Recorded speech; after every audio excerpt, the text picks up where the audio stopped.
ಸಾವು ಯಾವಾಗ, ಹೇಗೆ, ಯಾವ ಕ್ಷಣದಲ್ಲಿ, ಯಾವ ರೂಪದಲ್ಲಿ ಬರುತ್ತೆ ಅನ್ನೋದನ್ನು ಹೇಳಕ್ಕೆ ಸಾಧ್ಯನೇ ಇಲ್ಲ. ಹೀಗಾಗಿರೋದು ಅದೇ.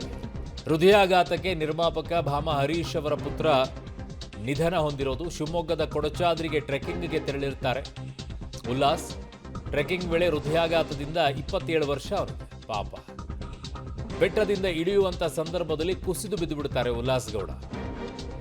ಆಸ್ಪತ್ರೆಗೆ ಕರೆದೊಯ್ಯುವ ಮಾರ್ಗ ಮಧ್ಯೆನೇ ಉಲ್ಲಾಸ್ ಸಾವನ್ನಪ್ಪಿರೋದು. ಹೊಸನಗರ ತಾಲೂಕು ಆಸ್ಪತ್ರೆಯಲ್ಲಿರುವಂತಹ ಉಲ್ಲಾಸ್ನ ಮೃತದೇಹ ಈಗ. ಪಾಪ, ಯಾವ ಕ್ಷಣದಲ್ಲಿ ಹೇಗೆ ಬರುತ್ತೆ ಅನ್ನೋದೇ ಗೊತ್ತಾಗೋದಿಲ್ಲ. ಆಮೇಲೆ ನಮ್ಮ ಹೃದಯ ನಮಗೆ ಹೇಳ್ತಾ ಇರತ್ತೆ, ಎಲ್ಲವನ್ನ ಹೇಳ್ತಾ ಇರತ್ತೆ. ಅದಕ್ಕೆ ಕಷ್ಟ ಆಗ್ತಾ ಇದ್ದಾಗಲೂ ಹೇಳುತ್ತೆ, ಅದು ಆರಾಮಾಗಿ ಕೂಲಾಗಿದ್ದೀನಿ, ಹಗುರವಾಗಿದ್ದೀನಿ ಅಂತಂದಾಗಲೂ ಕೂಡ ಹೇಳುತ್ತೆ. ನಿಮಗೆ ಫೀಲ್ ಆಗ್ತಾ ಇರತ್ತೆ. ಭಾರ ಅನಿಸಿದಂಥ ಟೈಮಲ್ಲಿ ಅದ್ರ ಬಗ್ಗೆ ಸ್ವಲ್ಪ ಕೇರ್ ತಗೊಳ್ಳೋ ಕೆಲಸ ಮಾಡಬೇಕು, ಬಟ್ ಮಾಡೋದಿಲ್ಲ. ಪಾಪ, ಈಗ 5 ತಿಂಗಳ ಹಿಂದೆ ಅಷ್ಟೇ ನಿಶ್ಚಿತಾರ್ಥ ಕೂಡ ಆಗಿತ್ತಂತೆ. Very sad. ಈಗ ಪಾಪ ಹೇಗೆ ಅವ್ರು ಹೆಂಗೆ ತಡ್ಕೊಳ್ತಾರೋ ಏನೋ ಗೊತ್ತಿಲ್ಲ. ಭಾಮ ಹರೀಶ್ ಅವರು ಪಾಪ ಟ್ರೆಕ್ಕಿಂಗಿಗೆ ಹೋದಂಥ ಸಂದರ್ಭದಲ್ಲಿ ಈ ರೀತಿಯಾಗಿ ಬೆಳೆದು ನಿಂತಹ ಮಗ ಕೈಬಿಟ್ಟು ಹೋದಂತಹ ಸಂದರ್ಭಗಳು ಬಂದಾಗ ಅದನ್ನು ಎದುರಿಸೋದೇ ಬಹಳ ಕಷ್ಟ. 5 ತಿಂಗಳ ಹಿಂದೆ ಅಷ್ಟೇ ನಿಶ್ಚಿತಾರ್ಥವನ್ನು ಮಾಡಿಕೊಂಡಿರ್ತಾರೆ ಉಲ್ಲಾಸ್. ಈ ವರ್ಷದಲ್ಲಿ ಮದುವೆಗೂ ಕೂಡ ಸಿದ್ಧತೆ ನಡೆದಿರುತ್ತೆ. ಈ ವರ್ಷದಲ್ಲಿ ಯುವ ನಿರ್ಮಾಪಕರಾಗಿಯೂ ಕೂಡ ಉಲ್ಲಾಸ್ ಗುರುತಿಸಿಕೊಂಡಿದ್ರು. ಸೊ ಈಗ ಬಹಳ ಕಷ್ಟ ಆಗಿತ್ತೆ ಅವ್ರ ಕುಟುಂಬದಲ್ಲಿ ಇದನ್ನೆಲ್ಲ ಫೇಸ್ ಮಾಡೋದು. ಇಡೀ ಆಕಾಶವೇ ತಲೆ ಮೇಲೆ ಬಿದ್ದಂಗೆ ಆಗ್ಬಿಡುತ್ತೆ. ಬೆಳೆದು ನಿಂತಹ ಮಗ ಈ ರೀತಿಯಾಗಿ ಹೋದಾಗ ಸಾವನ್ನಪ್ಪಿದ್ದಾನೆ ಅನ್ನುವಂಥ ಸುದ್ದಿ ಕೇಳಿದ ತಕ್ಷಣವೇ ಕುಸಿದು ಬಿಡ್ತಾರೆ. ಏನೇನೋ ಕನಸು ಕಂಡಿರ್ತಾರೆ ರೀ ಅಪ್ಪ ಅಮ್ಮ, ಏನೇನೋ ಕನಸು ಕಂಡಿರ್ತಾರೆ. ಮಕ್ಕಳೇ ಎಷ್ಟೋ ಸಂದರ್ಭದಲ್ಲಿ ತಮ್ಮ ತಂದೆ ತಾಯಿಗಳಿಗೆ ಅನೇಕ ಕನಸುಗಳನ್ನು ಕಂಡಿರ್ತಾರೆ. ಅವ್ರಿಗೆ ಅಲ್ಲಿ ಕರ್ಕೊಂಡು ಹೋಗ್ಬೇಕು, ಇಲ್ಲಿ ಕರ್ಕೊಂಡು ಹೋಗ್ಬೇಕು. ಅಚಾನಕ್ಕಾಗಿ ಅವರು ಇಲ್ಲದೆ ಇರೋ ಟೈಮಲ್ಲಿ ಭಾಳ ಸಂಕಟವನ್ನು ಮಕ್ಕಳು ಅನುಭವಿಸ್ತಾ ಇದ್ದಾರೆ. ಅದೇ ರೀತಿಯಾಗಿ ತಂದೆ ತಾಯಿಗಳು ಮಕ್ಕಳ ಬಗ್ಗೆ ಅನೇಕ ಕನಸು ಕಟ್ಕೊಂಡಿರ್ತಾರೆ. ಮದುವೆ ಮಾಡಬೇಕು, ಮದುವೆ ಕಣ್ತುಂಬ ನೋಡಬೇಕು, ಮೊಮ್ಮಕ್ಕಳನ್ನು ಮುದ್ದಾಡಬೇಕು, ಎಲ್ಲ ಆಸೆ ಇಟ್ಕೊಂಡಿರ್ತಾರೆ. ಈ ಥರ ಮರಸಿಡಿಲಿನಂತೆ ಸುದ್ದಿ ಬಂದುಬಿಟ್ರೆ ಅವ್ರಿಗೆ ಅದನ್ನು ಫೇಸ್ ಮಾಡೋದೇ ಕಷ್ಟ. ಅದು ಹೆಂಗೆ ತಡ್ಕೋತಾನೋ ನಮ್ಮಣ್ಣ ಹೇಳ್ಕೊಳಕ್ಕಾಗಲ್ಲ. ಯಾಕೆಂದರೆ ಇವನಿಗೆ ಭಾಳ ಸಲ ಹೇಳಿದ್ವಿ, ಬೇಡಪ್ಪ ಟ್ರೆಕ್ಕಿಂಗ್ ಹೋಗೋದು ಬೇಡ, ಒಬ್ಬೊಬ್ಬ ಒಂಟಿ ಹೋಗ್ತಾಯಿದ್ದ.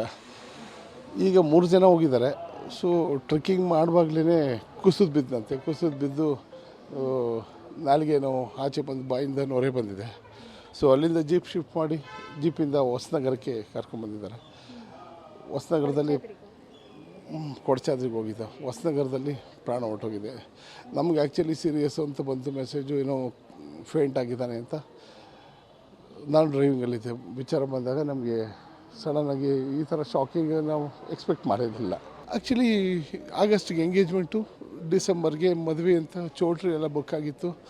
ಬರೀ ದೀಪಶಾಸ್ತ್ರ ಅಷ್ಟೇ ಮಾಡಿದ್ವಿ. ಯಾರೂ ಎಕ್ಸ್ಪೆಕ್ಟ್ ಮಾಡಿರಲಿಲ್ಲ ಬಿಡಿ. ನಮ್ಮ ಕುಟುಂಬಕ್ಕೆ ನಮ್ಮ ತಂದೆಯವರೇ ದೊಡ್ಡವರು, ಇವನು ದೊಡ್ಡ ಮಗ, ದೊಡ್ಡ ಮೊಮ್ಮಗ. ಇಲ್ಲ, ನಾಳೆ ಇವತ್ತು ಬರಬೇಕಲ್ಲ ಬಾಡಿ. ಇವತ್ತು ನೈಟು ಇಲ್ಲ ಅರ್ಲಿ ಮಾರ್ನಿಂಗ್ ಬರುತ್ತೆ. ಸೊ ನಾಳೆ ಅದು ಹೆಂಗೆ ತಡ್ಕೋತಾನೋ ನಮ್ಮಣ್ಣ. ಬಂದು ಬಾಯಿನಲ್ಲಿ ನೊರೆ ಬಂತಂತೆ. ಸೊ ಅಲ್ಲಿರೋ ಲೋಕಲಲ್ಲಿ ಜೀಪಲ್ಲಿ ಕರ್ಕೊಂಬಂದು ಹೊಸನಗರ ಹಾಸ್ಪಿಟ್ಲಿಗೆ ಕರ್ಕೊಂಡಷ್ಟೊತ್ತಿಗೆ ಪ್ರಾಣ ಹೊರಟೋಗಿದೆ. ಯಾರೂ ಬಯಸಿರಲಿಲ್ಲ ಈ ಥರ.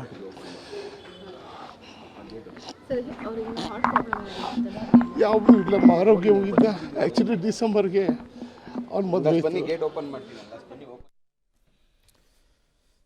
ನನ್ನ ಸಹೋದ್ಯೋಗಿ ನವೀನ್ ನನ್ನ ಸಂಪರ್ಕಕ್ಕೆ ಸಿಗ್ತಾ ಇದ್ದಾರೆ. ನವೀನ್, ಏನು ಹೆಚ್ಚಿನ ಮಾಹಿತಿ ಏನು ಸಿಗ್ತಾ ಇದೆ ಈ ವಿಚಾರದಲ್ಲಿ? ಏನಾಯ್ತಂತೆ ಘಟನಾ ಸ್ಥಳದಲ್ಲಿ?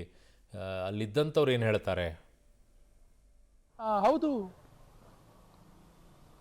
ಹೌದು ಅರುಣ್, ಮುಖ್ಯವಾಗಿ ಯುವ ನಿರ್ಮಾಪಕ ಚಲನಚಿತ್ರ ವಾಣಿಜ್ಯ ಮಂಡಳಿಯ ಮಾಜಿ ಅಧ್ಯಕ್ಷ ಭಾಮ ಹರೀಶ್ ಅವರ ಪುತ್ರ ಕೊಡಚಾದ್ರಿ ಚಾರಣಕ್ಕೆ ಬಂದಿದ್ದರು. ಕೊಡಚಾದ್ರಿ ಚಾರಣಕ್ಕೆ ಬಂದಂಥ ವೇಳೆ ಏಕಾಏಕಿ ಕುಸಿದು ಬಿದ್ದು ಮೃತಪಟ್ಟಿರುವಂಥ ಘಟನೆ ಇವತ್ತು ಶಿವಮೊಗ್ಗದಲ್ಲಿ ನಡೆದಿರುವಂಥದ್ದು. ಮುಖ್ಯವಾಗಿ 13 ಜನರ ತಂಡ ಬೆಂಗಳೂರಿನಿಂದ TTಯಲ್ಲಿ ಒಂದು ಪ್ಯಾಕೇಜ್ ಟ್ರಿಪ್ನ ರೂಪದಲ್ಲಿ ಅವರೆಲ್ಲರೂ ಕೂಡ ಕೊಡಚಾದ್ರಿ ಚಾರಣಕ್ಕೆ ಬಂದಿದ್ದರು. ಇವತ್ತು ಬೆಳಿಗ್ಗೆ ಎಲ್ಲರೂ ಕೂಡ ಹೋಗಿ ಏನು ಕೊಡಚಾದ್ರಿ ಬೆಟ್ಟದಲ್ಲಿರುವಂಥ ತಪ್ಪಲ್ಲಿ ಪೀಕಲ್ಲಿರುವಂಥ ಸರ್ವಜ್ಞ ಪೀಠವನ್ನು ನೋಡ್ಕೊಂಡಿದ್ರು. ಆ ಸರ್ವಜ್ಞ ಪೀಠವನ್ನು ನೋಡಿಕೊಂಡು ವಾಪಸ್ ಬರುವಂಥ ಸಂದರ್ಭದಲ್ಲಿ, ಅಂದರೆ ಕೊಡಚಾದ್ರಿ ಸಂದರ್ಭದಲ್ಲಿ ಏನು ತಪ್ಪಲ್ನ ಮೇಲ್ಭಾಗದಲ್ಲೇ ಇದ್ರು. ಆ ಸಂದರ್ಭದಲ್ಲಿ ಏಕಾಏಕಿ ಏನು ಉಲ್ಲಾಸ್ ಗೌಡ ಅವರು ಏಕಾಏಕಿ ಕುಸ್ತು ಬಿದ್ದಿರುವಂಥದ್ದು. ಆ ಸಂದರ್ಭದಲ್ಲಿ ಆತನ ಸ್ನೇಹಿತರು ತಕ್ಷಣ ಗಾಬರಿಗೊಳಗಾಗಿದ್ದಾರೆ. ತಕ್ಷಣ ಆತನ ಅಂದರೆ ಉಲ್ಲಾಸ್ ಗೌಡ ಅವರನ್ನ ಕರ್ಕೊಂಡು ಏನು ಸಮೀಪದ ಆಸ್ಪತ್ರೆಗೆ ಕೂಡ ಕರ್ಕೊಂಡು ಅಂದರೆ ಆಂಬ್ಯುಲೆನ್ಸ್ ಮೂಲಕ ಆಸ್ಪತ್ರೆಗೆ ಶಿಫ್ಟ್ ಮಾಡೋ ಕೆಲಸವನ್ನ ಮಾಡಿದ್ದಾರೆ. ನಗರ ಆಸ್ಪತ್ರೆಗೆ ಕರ್ಕೊಂಡು ಬಂದು ಅಲ್ಲಿ ಪ್ರಾಥಮಿಕ ಚಿಕಿತ್ಸೆ ಬಳಿಕ ತಕ್ಷಣ ಅವರನ್ನ ಹೊಸನಗರ ತಾಲೂಕು ಆಸ್ಪತ್ರೆಗೆ ಕರೆತರುವಂಥ ಪ್ರಯತ್ನವನ್ನ ಮಾಡಿರುವಂಥದ್ದು. ಆದರೆ ಅಲ್ಲಿ ಏನು ಮೈನರ್ ಹಾರ್ಟ್ ಅಟ್ಯಾಕ್ನಿಂದ ಆದರೂ ಏಕಾಏಕಿ ಕುಸ್ತು ಬಿದ್ದಿದ್ರು. Okay. ತಕ್ಷಣ ಅವರು ಹೊಸನಗರ ಆಸ್ಪತ್ರೆಗೆ ಕರ್ಕೊಂಡು ಬರುವಂಥ ಮಾರ್ಗ ಮಧ್ಯದಲ್ಲೇ ಮೃತಪಟ್ಟಿರುವಂಥದ್ದು.